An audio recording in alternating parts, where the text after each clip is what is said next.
I'm trying to follow what's socially expected, Uh-huh. but I am so caught up with what's happening in my own head, right? Of like, am I making the right amount of eye contact? Am I making, is Mm-hmm. this the right, it was my handshake the right, am I saying the right words? Is my Yeah. whatever? And so now I'm not thinking about you. I'm not thinking about like attending to this conversation. I'm like totally caught up in my head. And so Yeah. I get why that was established, like the idea that that's going to help you interact with people. But man, it like can be the very opposite. It can make it so much worse. And then now you're like scared to socialize with people. So Oh, 100%. yeah, Yeah. I yeah, mean, I would yeah, get halfway into a conversation and then just be like, do I need to switch which eye I'm looking at? Because I've been looking at their right eye. Can they tell I'm looking at their right eye? yeah. And I'm just Their nose is starting to look funny completely, to me. right. Yeah. I'm like completely missing everything that they're talking about. I'm just like, yeah. No, left eye now. Okay.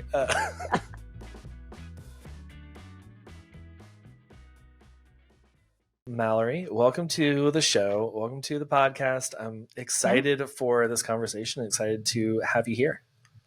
it's good to be here. Thanks so much for having me.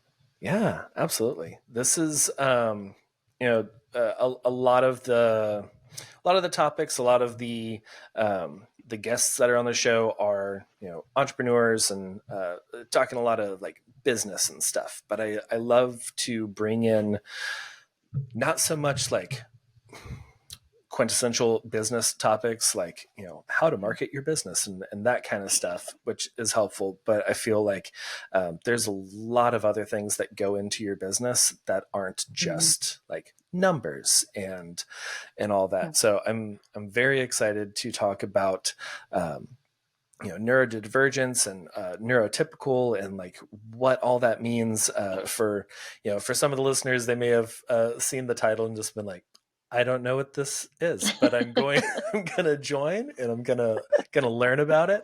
I feel like anyone who is neurodivergent is like, oh, I know exactly what this is. This is gonna be so good. 100%. um, Yeah. but Or is anyone but on TikTok? I feel like most of the time people are like, well, I found that term on TikTok and that's how I learned what it means, which is so cool.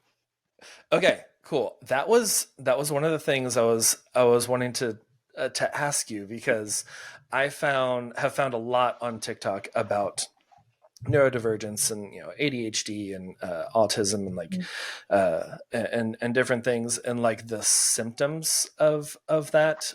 How do you fall on that as a professional? How Yeah. do you fall on that, like with just random people being like, hey, so my therapist said this and now you should do this uh, Yeah. on TikTok? I mean, it's a really good question. And you're going to get a different answer probably from like a variety of, therapists and professionals. But I Mhm. tend to lean on the side of it's a really cool tool. Like Okay. there are so many people who will come into therapy and they're coming into therapy for something completely different. And I will kind of notice these certain things in them where I'm like, okay, this is something that's about in the back of my mind. We'll get there eventually if it feels relevant. But a lot of the time, even having that word or that label is not even so much what they really need, so much as the like Mhm. affirmation that what they're experiencing is like okay, and that it's okay to leave it. It's also okay if they want to, make some adjustments to things. So that's the cool thing to me about social media and coming across this stuff there is like, wow, people will learn a lot about themselves. Sometimes bring it to me. I haven't even brought it up yet. And they're like, hey, I saw this thing on Mhm. TikTok. Like, can we talk about it? Which I think is really cool. I think we have to be careful, just like with everything. Right.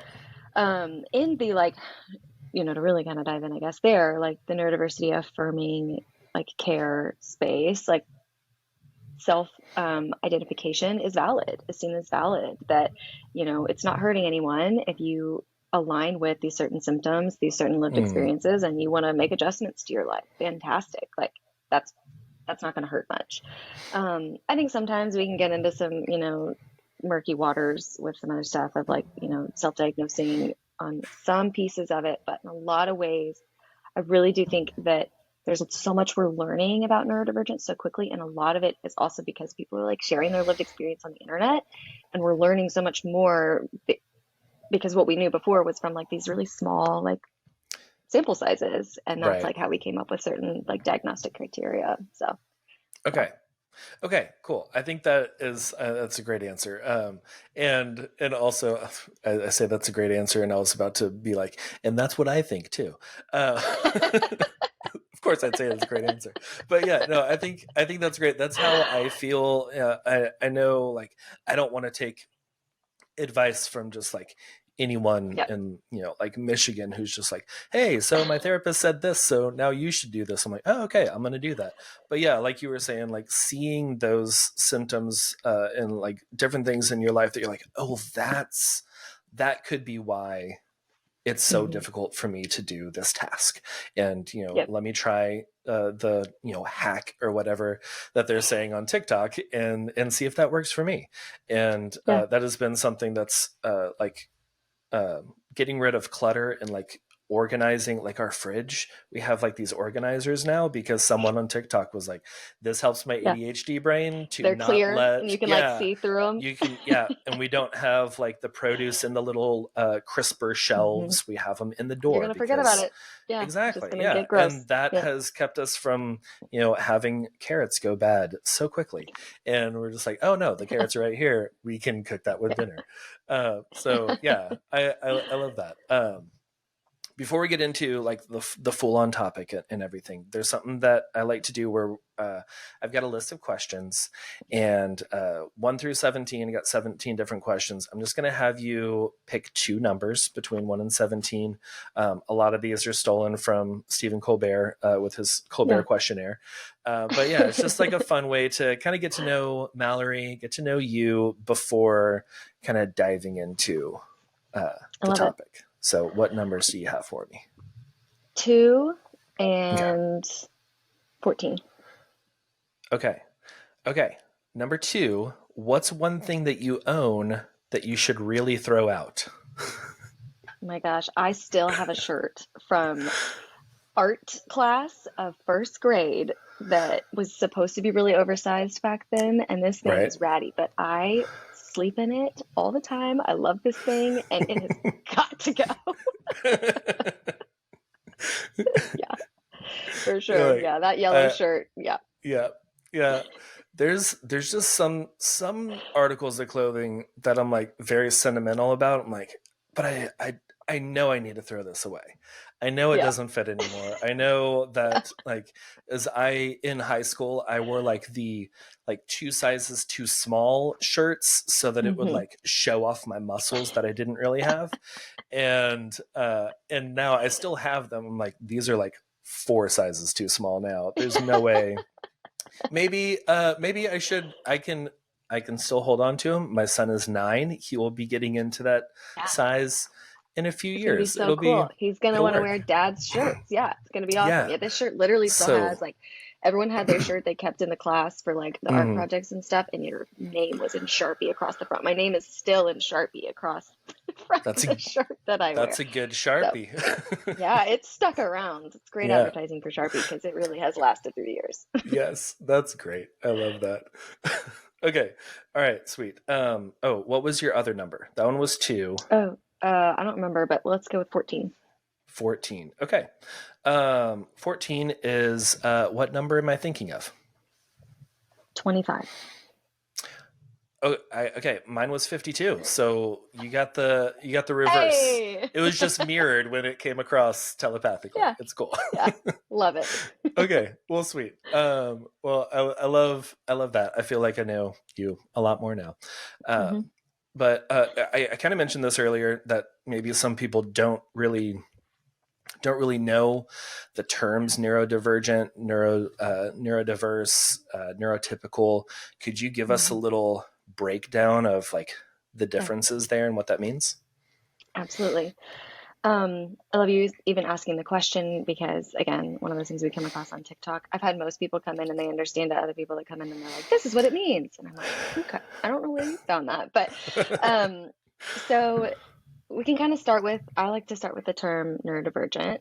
So why that term came about is really kind of as a response to try and not have this like pathological word that we use for these different basically like lived experiences. So what it Hmm. really means to be neurodivergent is that you have a brain that functions operates differently than someone else's, and that can show up in a ton of different ways, but it's just to say it's just different. It's divergent from the norm, divergent from like what we would view as like typical. And that can also be viewed differently depending on the culture or like the community that we're talking about, when it comes to like that experience of what that is. But from that, there's kind of these different like diagnoses or labels that would fall under neurodivergent. Okay. Um, but really, that term comes from that place of like wanting to just give like another word other than just like some pathological term that doesn't feel great to everybody. And then Yeah. neurodiversity is really just the idea that there are like all brains are good brains, neurodiversity affirming, like every brain, it might function differently, might have different needs, but they're all good, they're all fine instead of different being bad. Yeah. Yeah, I love that because that I grew up in the 90s, which was not a great time to be neurodivergent. No. It was definitely frowned upon and also just ignored. Um, Hmm. Yeah. and and yeah, like growing up, it was a bad thing. It was like Hmm. if you had ADD, if you had uh, any sort of neurodivergent, just like I mean, I didn't even know that it was something different about your brain. I was just like, oh, it's just like Mm-mm. a behavioral problem. Right. Is It's pretty just, much I'm what I not, was told. yeah, Yeah, I'm you're not choosing paying not to attention. listen. Right. Exactly. Yeah. Yeah. And that whole thing, it was just is seen as a very negative thing, a very like, why can't you be like this person who can Hmm. sit down and focus, do their work? And I love that is not the norm anymore. That's not Hmm. how we're speaking about it for the most part, at least in the circles that Right. I run in. It Yeah. seems like things are Yeah. changing. Um, just the way that we're speaking about it is different now. Yeah. Trying to move away from it. There's still so many places where that is the norm, Yeah. to kind of pathologize it or to make it seem like it's really shaming, honestly, of like, well, it's a problem with you, Hmm. child or even adult that like you can't fall in line. And yeah, so I love that it's shifting so much and we're constantly learning more, which is also really cool. Um, but it takes so much time for like what we're learning based on science, but also what we're learning based on lived experience to get that translated into like general practice and care in schools and in Right. workplaces and in therapy. So yeah, long process, but we are getting there, which is really exciting. Yeah, yeah, that is exciting. Because, like you were saying, we had like small case studies before of like few Right. people, and now we're getting a lot more, which is kind of speeding that up. And then also the education of the people who, some probably still teaching from 30 years ago, where Hmm. they were in that one mindset of like, well, this is the behavioral problem, you are not listening. And now learning what neurodivergence actually is. Uh, I think that's great that we're moving. We should always be moving forward and changing Hmm. as a society. I Um, agree. as the society, we still have like systems in place, and we still have different things in our culture that are kind of set up more for neurotypicals. What are some things that you have seen that are more designed for neurotypical people? Yeah, man. My joke is always everything, like Yeah, just about everything seems to yeah, be. And the more that we learn, the more, it is changing a little bit, but it still feels like such an uphill battle in most of these places to be, more clear. Schools, definitely like public school system, in a big Mhm. way, corporate workplaces and like expectations and how you're supposed to interact and all of that stuff is very much lent towards the um, neurotypical brain. Um, Societal expectations with how we talk to one another, how we interact, things that we're expected to go to and attend, like a lot of that, like expectations. That's not like a system in place by the government, but it is something Right. that's, you just kind of know, right? Like, okay, well, I'm supposed to do this, so this is what I do. Hmm. I'm supposed to make eye contact and shake someone's hand when I meet them for the first time. Right. Stuff like that, where it's like that actually might make my skin crawl on the inside, but it's what I'm supposed to do. So I'm going to push through because everyone else can do it or is supposed to do it, kind of thing. Oh yeah, that feels like that is one of the things for me that just it feels so weird. Like Mm. holding eye contact while I'm shaking hands. Because Yeah. one, I don't have the best hand-eye coordination, so I remember as a child being told like, well, you need a firm handshake, look them in the eye, and I would just Mhm. like hit their elbow or something, Right. just trying to like maintain that eye contact. I'm like, this is not for me. I'm gonna look at your hand, shake, and then I'll look up. Yep. But yeah, like Yep. that is definitely something that that has been an issue for me of just like that, like you said, like kind of like that skin crawling feeling of Hmm. uh, just like looking someone in the eye for an extended period of time, Yeah. especially Yeah. like in a conversation. I'm like, I have to like look off and then Right. come back to you. Right. I And can't just yes. like continue staring Yeah. straight ahead. I Yeah. also feel like a robot if I'm just staring straight ahead at you. Yes.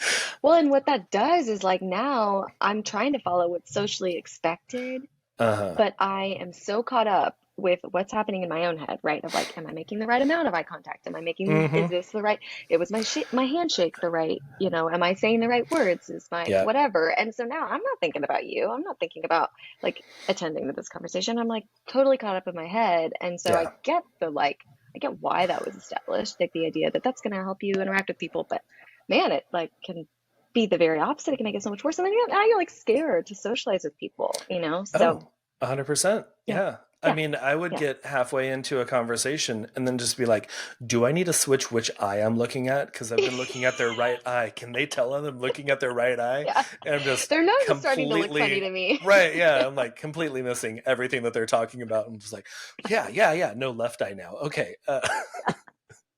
And yeah, it's kind of silly, like these cultural things that we're supposed to do and how much bandwidth we give them in our own minds of like, am I holding myself in this proper way? Am I aligning with what culture thinks that I should look like and should do, but then that's completely taking you out of your experiences.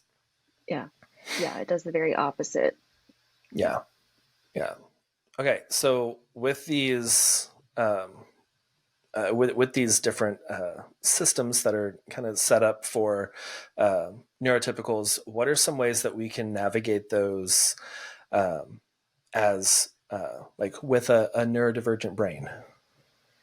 Yeah, man, I could really dive in here for about 10 hours, so I won't do that to you or anyone Cool, we've listening. got But time. We're good. This is going to be an but 11-part series. yeah, so stay tuned, everybody. You're going to hear my voice for the next 5 months. Hmm. Yeah, if I was going to kind of choose one and thinking of kind of like, the listeners that might be here, I thought about kind of diving into like workplace.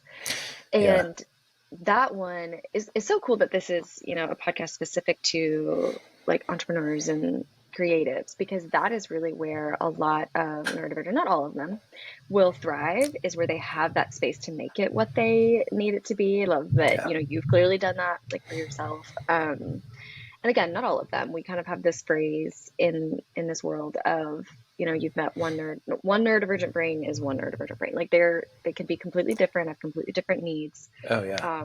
So some of them would really thrive in corporate, right? Like the structure of that and the expectations of that.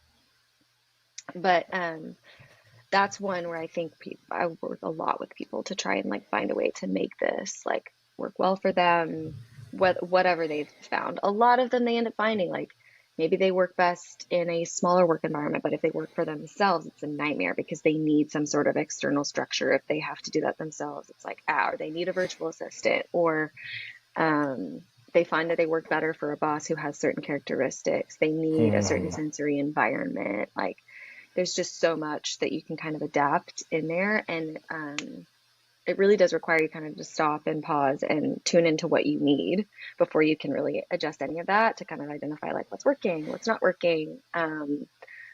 Thinking of entrepreneurs specifically, like my client base, like are these the kind of Yeah. people that work well with my schedule or, how I work, that kind of stuff. Hmm. Yeah. I love what you said there about like taking a look like inward of like, what do you need? And Mm-hmm. a big thing, as you were talking about that, like not some people don't don't thrive in the entrepreneur, work for yourself life, and really thrive under having someone, a supervisor, manager, saying like, all right, this is what you need to do today, or these are your goals or whatever. And like doing that, clocking in at 9, clocking out at 5, leaving work alone, and all of that. Mm-hmm. And that has never been me. I have always I started my first business in high school and always dreamed of working for myself, and never had that idea of like, I don't know, I'd be good working. I mean, I guess I did have, I got in the whole corporate thing right out of college and was like, Okay. well, I guess this is what I'm going to do for the next 30 years. Yeah. And your But soul slowly felt like it was yes, dying. yeah, and I was slowly being crushed. Yeah.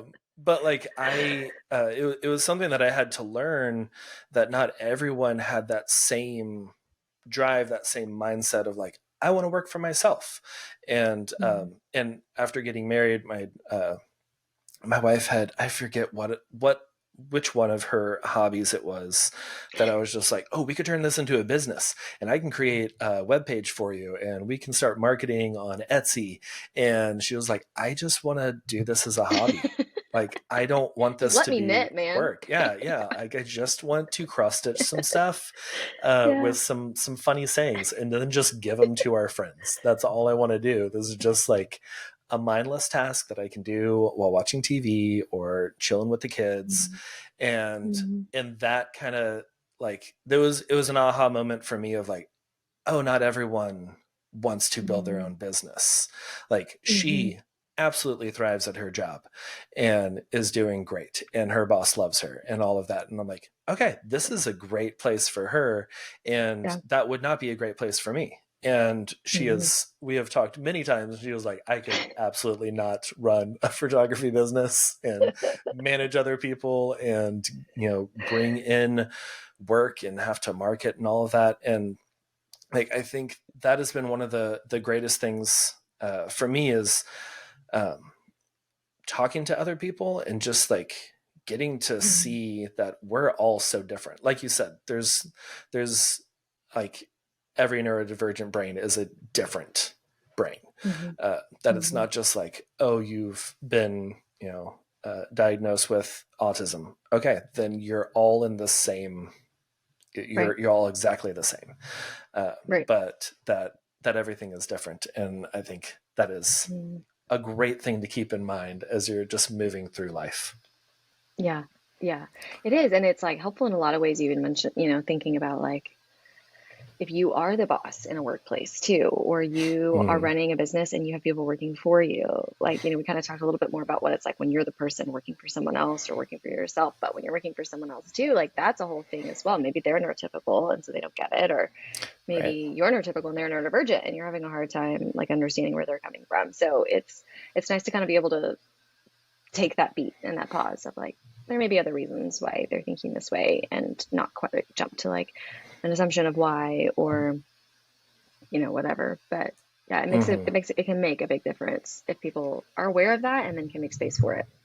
Oh yeah, yeah, yeah. I think that's a great point, because I know that not everyone listening to this um, is neurodivergent. There's a lot of neurotypicals out Okay. there that run their own businesses and listen to this podcast, and I have no idea where I land on on this spectrum. I've never been like clinically diagnosed or anything. Um, I should, though. I've been talking about going to therapy for years and just have never Mm, taken the time to do that. It is a difficult thing for me to put myself first. yeah. But yeah, it's something that like I might be neurotypical, but it's something that I'm very interested in, because Mm, kind of like we were talking about, like the TikTok things of right. the clear organizers for your fridge. That's still very helpful for me. Even if I am Right. neurotypical, that's still very helpful Hmm. for me to be able to see everything quickly, and to have like, oh, all the cheeses go in this one over here. So we're not going to have Yeah. like Parmesan up here, and then we got cheddar Right. down over here. It's like, I know where Hmm. everything is. I know where the kids' Hmm. snacks are, and all of that. And it's just it's helpful all around. Um, Hmm. but yeah, okay. So what are some other things that we can do, kind of navigating these systems, or ways that we can maybe Mhm. even implement those into just Yeah. like day life, work life? Mhm. Again, there's just so many things that come to mind, but if I was going to pick a couple, Hmm. a big one is oftentimes schedule. Like, am I, and here's where it comes in of like whether you're neurotypical or neurodivergent, pay attention to this, but it's, am I more of like a early bird or am I more of like a night owl? And can I make my work day flow like that? Like I am married to someone, I mean, he can work, he comes alive at 11 p.m. I cannot, barely can function past about 9:30. Don't ask my Yeah. brain to do anything productive past like 9:30 p.m. But he will come alive and can stay awake until 3 a.m. And that's when he like gets the most stuff done. He's so productive, the house is quiet, like that whole thing. So we've kind of structured our lives that way where he can do that. Hmm. Um, It is but funny that y'all like found each other, because that's typically what mhm, happens, is like the right. early bird and the night owl end up partnering, and then it's just like, Yeah. okay, we can't do this together all Yeah. all day every day. And yeah, my wife and I are No, also the same, where it's so funny. yeah, it's very Works interesting. out well raising kids because it's like, okay, then I can get up and, you're available or Hmm. whatever. But Yeah. part of that, it was like, I just don't see you. Like, is this really working? But it has, it's worked out great. But that's a good example of like, look at your schedule, whether you're working, you're living with a partner or not. Like, um, when, are you most productive, but also when do you enjoy Hmm. the day the most? Like I am an early bird, but I've also learned like if I can start my day, I don't start most of my days before 10 a.m. because I love mornings. So I like Yeah. enjoy my morning, I hang out with my kid and we have breakfast and we go on walks and whatever. And like I love, and then I get started. Most of my clients don't really want to see me and talk about their feelings prior to 10 a.m. anyway. Right. Yeah. Um, which I Like, get. I still um, need 3 more cups of coffee before I can open yeah. up to you. I'm sorry. Yeah. If any of them have ever tried to do like an 8 or 9 a.m. session, they're like, okay, so then she Yeah. said, and I'm like, right, Uh, okay, maybe we maybe we don't do 9 a.m. again. no. Um, so yeah, scheduling's a big thing. Looking at like systems that you need in place, especially as an entrepreneur, someone who's running your own business, like you have a lot of irons in the fire usually if you're doing most of that, if not all of that by yourself. So like finding different things, using Asana or Notion or like whatever the, like system might be Hmm. that helps you keep organized with like different tasks and stuff. Cause it's like, I want to give you lots and lots of space to not like shame yourself if you don't get stuff done. And at the end of the day, if you're relying on your business to like put food on the table, we also have to get some things done. And so like how do we find a spot that like meets in the middle of that like accountability with also that like self-compassion and that freedom. Um, so scheduling is a big part of that. Productivity is a big part of that. Email, like communication, what strategies do you have for your inbox so that it's not just like a free for all in there, Yeah. where you can kind of keep things organized. Kind of some ideas there. Yeah. Keep it organized, and also the boundaries of like not jumping in your inbox at 11 p.m. because you're like, Yep. oh, I saw this email come in and I need to get back. It's like setting those boundaries of office hours, and also Mm-hmm. letting your clients know like, these are my office hours. And every now and then, sure, like if it's an emergency or something, I'm like, I really do need to get back to this. Yeah. Or if I've got one of those 11 p.m., I've got a fire lit underneath me and I'm just ready to work, like I'll answer a bunch of emails and then I'll just hit schedule for 8 a.m. Schedule and send. Oh, she's a schedule best send. friend. Yeah. So Uh-huh. good, because then Yeah. you can work whenever you want to and it still looks like you're working in office hours, so people aren't going to be like, well, I received that email from you at Right. 12:15 the other night, so you should be up. uh, Yeah. Yeah. but uh, but yeah, you mentioned something and I pinned it in my head and then it fell off the wall. I don't remember what it was now, but I was like, oh, I need to bring this back. If it comes back, Yeah. it'll be good. Just But shout it out. yeah, Yeah. you had mentioned, oh, there we go, it's back. I just Yay. had to look around. Uh, but you had mentioned that like keeping in mind, like, when do you work the best? Like, when are you Mhm. motivated? Because I'm the same as you. Like, Yeah.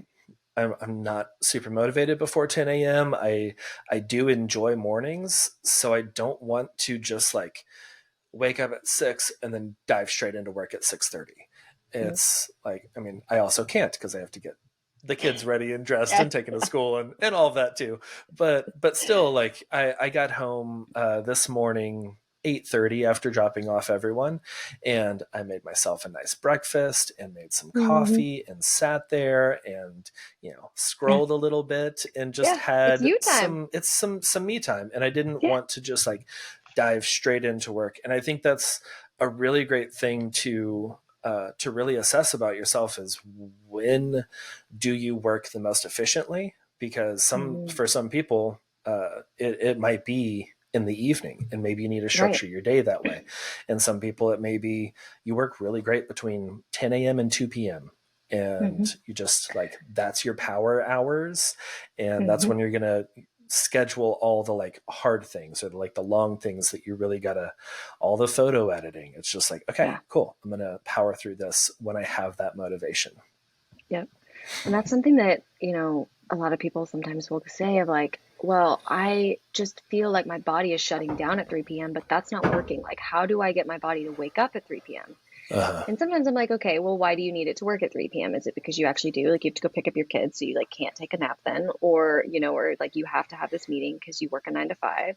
Or is it that you've just, maybe you do have a flexible schedule, but you've kind of just like been programmed to think that you have to be productive at 3 p.m. or you have to, during these certain hours, this is mhm. what you have to do. Like, are you actually pigeonholing yourself? And then you're just in this cycle of like shaming yourself all day of like, well, I didn't, oh gosh, I like wasn't productive, at 9 a.m. when I got home from dropping off the kids.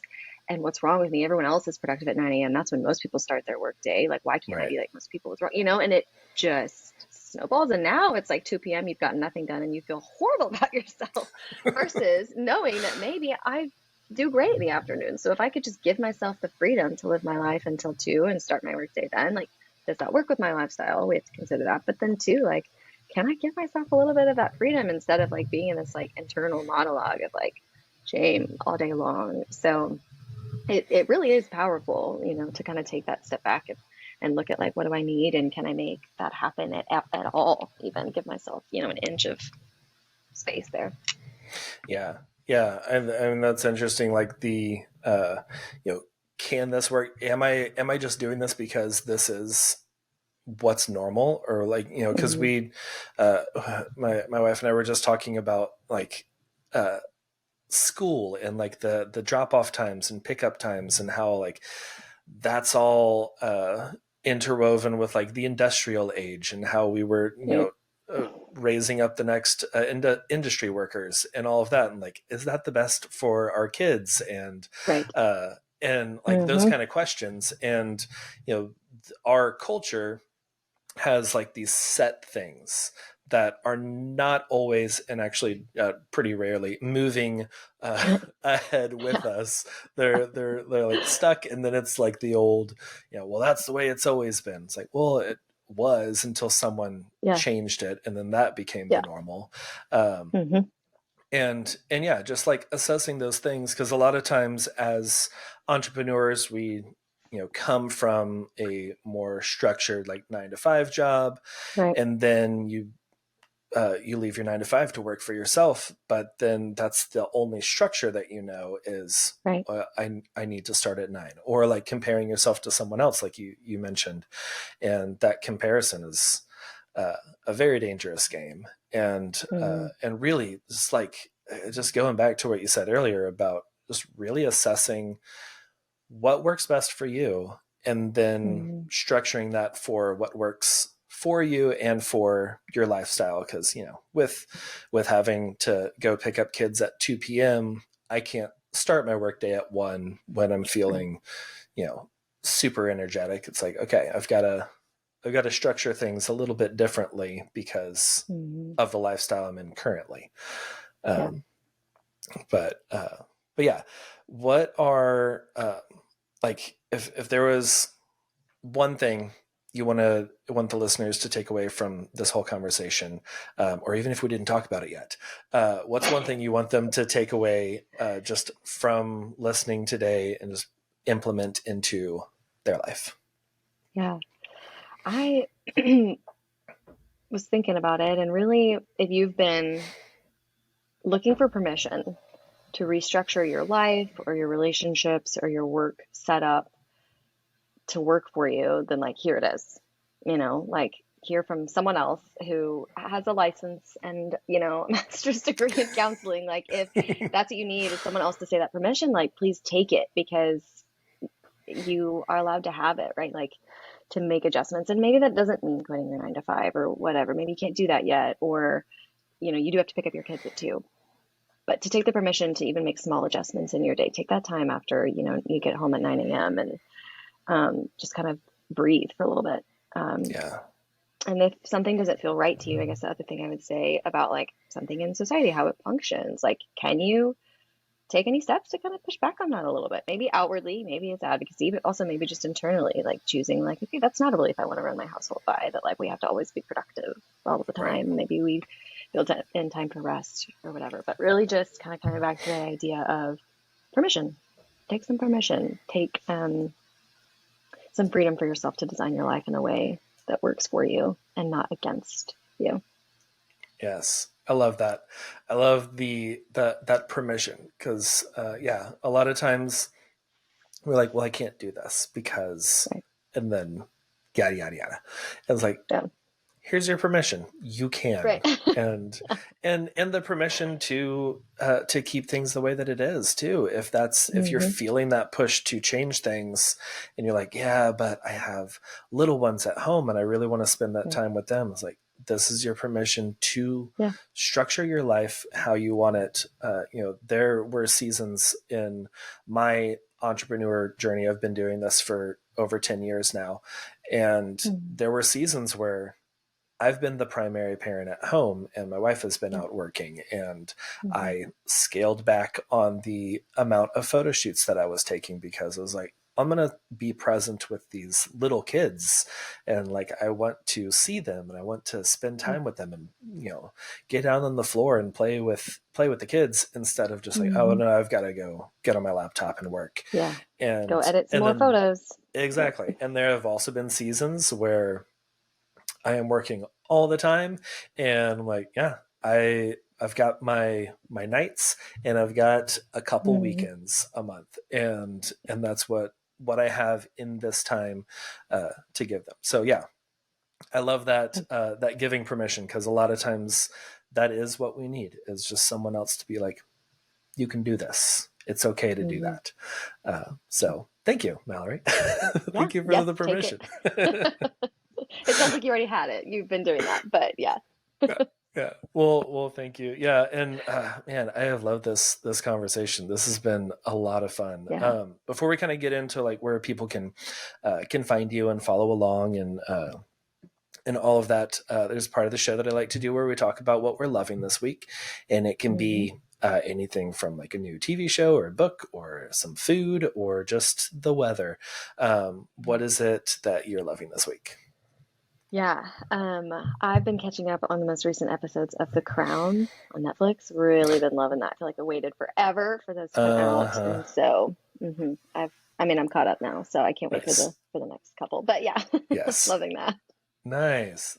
I have not watched that yet. I have heard a lot of good things, and I know a lot of the actors. I don't, not personally, but I know them. Like, oh yeah, I like them and other things. Yeah.